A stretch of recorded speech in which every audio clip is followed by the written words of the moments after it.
I was pedaling so hard my legs felt like they were burning, but the weight behind me didn't move an inch.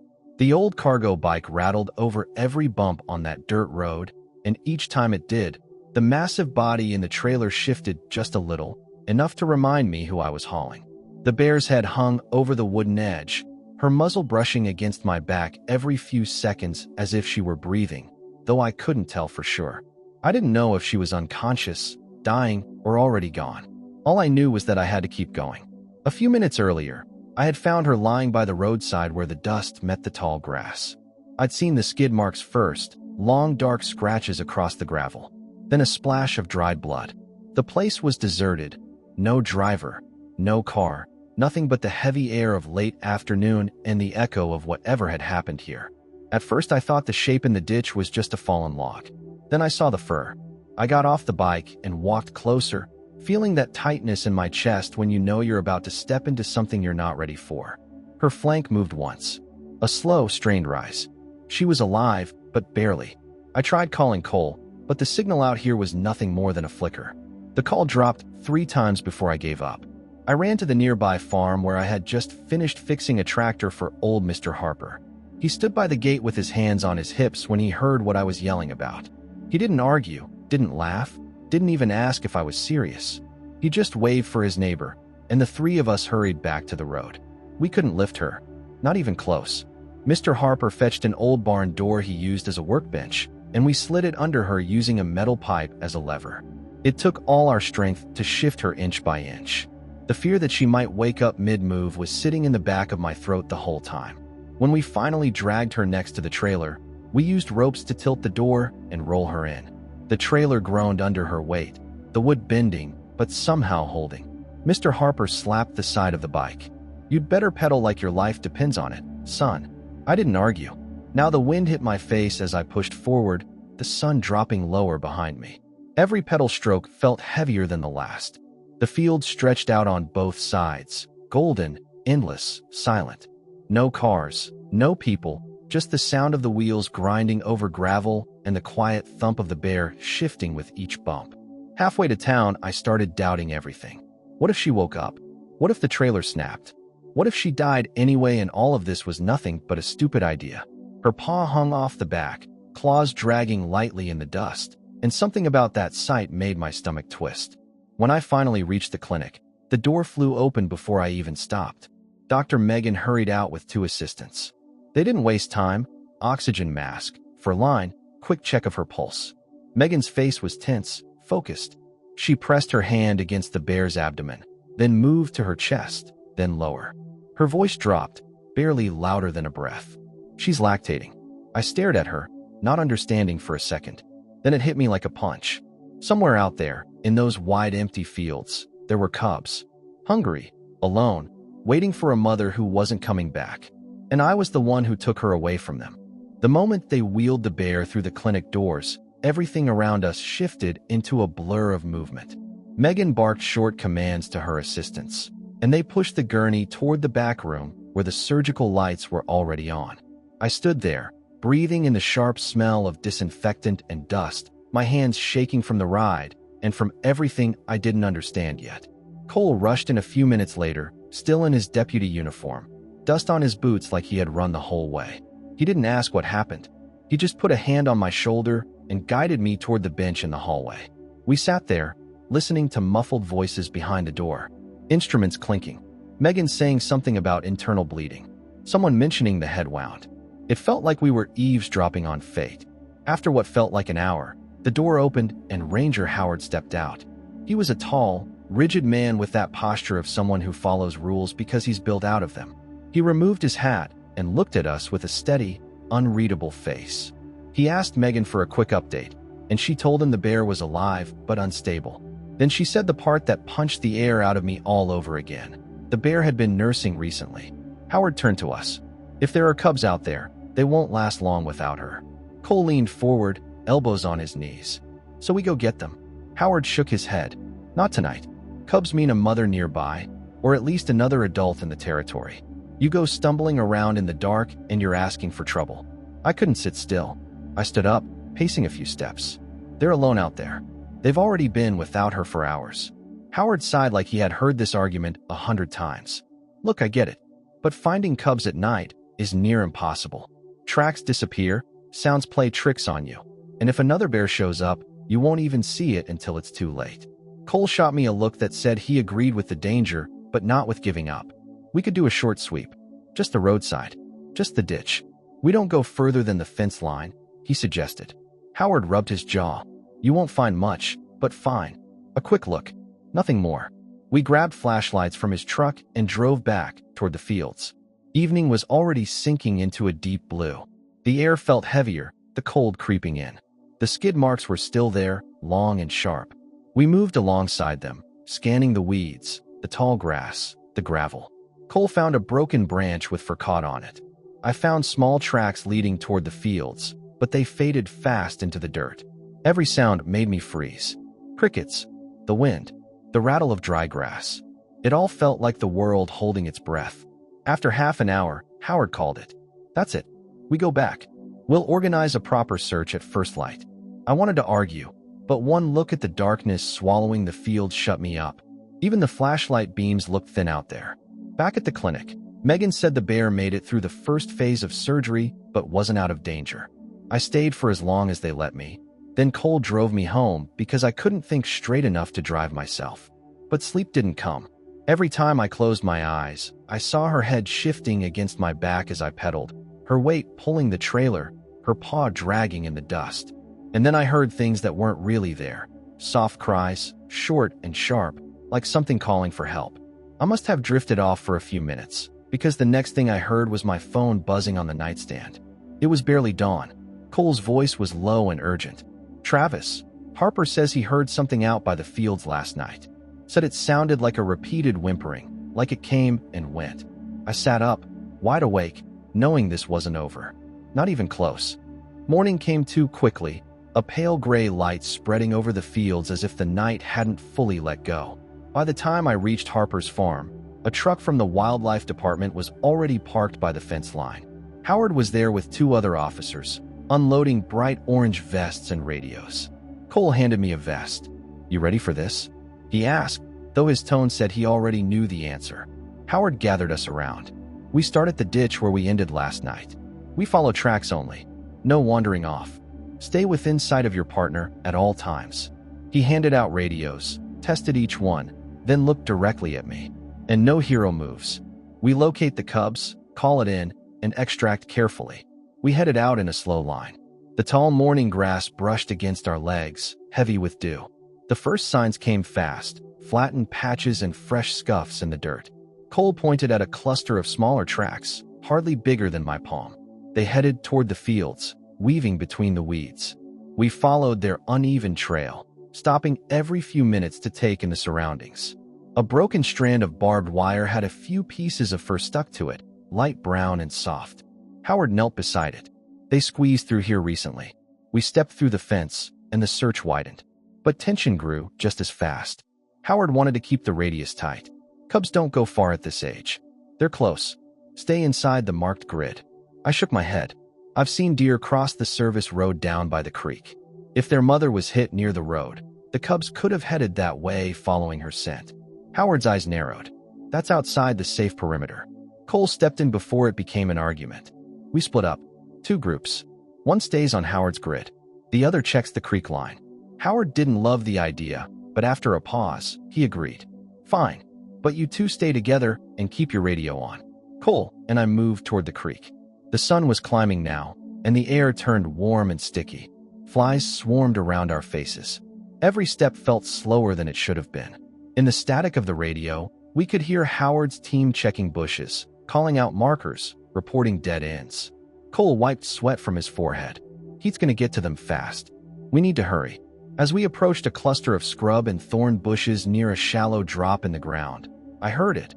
Faint, almost drowned out by the buzz of insects. A thin cry, then another. Cole froze. You hear that? We followed the sound to a small, shallow ravine covered in brush. The calls came from inside, hidden under branches. We crouched low and pulled aside the leaves. 2 cubs. The first one lifted its head weakly, eyes half open, body trembling. The second lay curled up against a rock, breathing in short, uneven bursts. Cole exhaled hard. They're alive. We moved slowly, talking quietly so we didn't scare them. One of the wildlife officers arrived with 2 thick blankets and a pair of dog carriers. We wrapped the cubs gently, lifting them without sudden movements. The smaller one barely reacted, too exhausted even to resist. All the while, I kept scanning the trees beyond the ravine, half expecting another adult bear to emerge from the shadows. The air felt too still, too watchful. Once the cubs were secured in the carriers, I radioed Howard. "We've got them. Both alive. Weak, but alive." A moment of static. Then Howard's voice, tight and clipped. "Good. Bring them up." And Megan called. The mother's condition changed. "She's unstable." Cole looked at me, the same unease forming in both our faces. Finding the cubs was only the first step. Whatever waited for us back at the clinic might be much harder to face. The transfer happened 3 days after we found the cubs. By then the mother was finally stable enough to move, though Megan insisted on riding in the transport truck with her, monitoring every breath. I followed in my own truck, while Cole drove behind me with the carriers holding the cubs. The rehabilitation center sat on the far edge of the county, tucked between rolling hills and a patch of thick forest. Tall fencing surrounded the property, but inside it felt strangely calm. Quiet dirt paths, wooden enclosures, shaded areas where recovering animals could stay out of sight. A team met us at the gate. They moved the cubs first, careful and efficient, carrying them into a sheltered enclosure with clean straw and heat lamps. Then they unloaded the mother, still sedated, rolling her into a larger holding area with reinforced barriers. Seeing them all together for the first time, separated only by a mesh gate, hit me harder than I expected. The cubs cried softly, weak little chirping sounds, and the mother twitched at the sound even through sedation. Over the next week I visited as often as they would allow. The routine there was strict. The cubs were bottle-fed with a formula Megan prepared herself. Every feeding was timed, measured, and recorded. The handlers wore gloves and goggles, keeping their voices low so the cubs wouldn't associate people with safety. The idea was simple: help them survive, but don't let them grow attached. The mother's recovery was slower. The head injury left her disoriented, and Megan worried that once released, she might react unpredictably near people. Some days she seemed alert and calm. Other days she paced in circles, unable to settle. During one visit, Megan pulled me aside. Her tone was clinical, but her eyes weren't. She said, "The trauma to her skull caused inflammation. We're managing it, but it's hard to predict long-term behavior. Any release near towns or farms is too risky." I knew what she wasn't saying, and it made my stomach twist. A week later, everything changed because of a video. Someone, still don't know who, had recorded me pedaling that cargo bike with the bear unconscious in the trailer. Maybe it was a field worker, maybe someone in town. The clip got posted online, and within hours it exploded. Comments, messages, questions, reporters trying to track me down. The center received dozens of calls from animal welfare groups and from people terrified at the idea of a dangerous bear wandering the area. The pressure spread fast. Suddenly, every decision had eyes on it. Howard looked more exhausted every time I saw him. He said his department was getting conflicting demands. Some wanted the mother euthanized for public safety. Others demanded the entire family be protected at any cost. A few groups were arguing the cubs should be kept in captivity for life, claiming it was safer. When the official meeting was called at the county office, I was allowed to sit in the back. Howard stood at the front, detailing the bear's medical issues. Megan spoke next, emphasizing the mother's progress, the bond with her cubs, and the fact they were too young to survive without her. The discussion dragged on for more than an hour. Options were laid out: split the family and send the cubs to long-term care, release only the cubs and euthanize the mother, or relocate the entire family to a remote zone and monitor them. Voices clashed: public safety versus compassion, rules versus reality. Howard argued for caution. Megan pushed back, her voice steady but fierce. Breaking up that family will do more harm than good. For a while it seemed like the room was leaning toward the coldest option. Then something shifted. One of the supervisors mentioned the overwhelming public attention, the volunteers offering transport cages, and the petitions demanding a humane resolution. It wasn't the internet that saved them. It was the pressure it created around the people in charge. By the end of the meeting, The verdict was set. The family would be given one controlled chance at freedom in a remote sector of the national forest. The release would happen once the mother finished rehabilitation and the cubs were strong enough.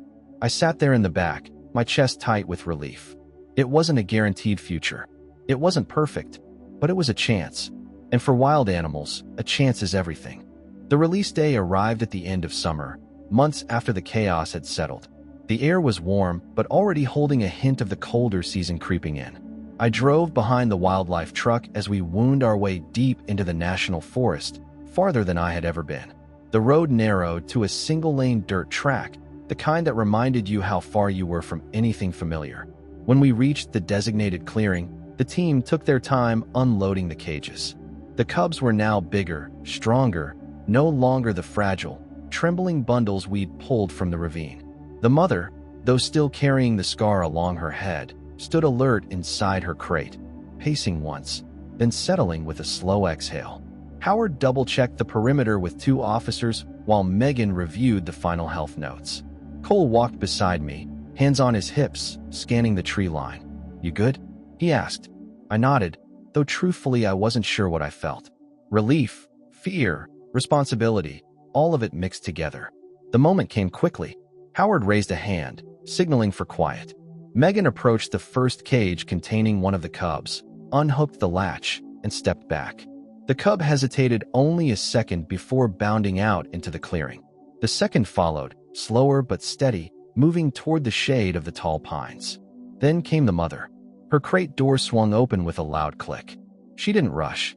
She stepped out half astride, lifted her head, sniffed the air, then looked around as if gathering herself. The cubs chirped soft calls, circling her legs. She turned toward the forest. Without looking back, she led them into the trees, each step careful but confident. Branches shifted behind them, then stillness. Just like that, they were gone. None of us spoke for a long moment. The forest swallowed the silence, and all we could do was hope the decision we'd fought for was the right one. Life went back to its rhythm after that. I worked at the shop, fixed tractors and pickups, helped people with engines that coughed and sputtered through winter. The video of me pedaling that cargo bike still floated around online, resurfacing every few weeks, but eventually the noise faded. Sometimes I'd drive past the edge of the forest, wondering how far the bears had gone, whether they stayed together, whether the mother managed to recover fully, or if the cubs learned to forage the way they were meant to. I didn't know, and I told myself that not knowing was part of respecting their world. Nearly a year passed.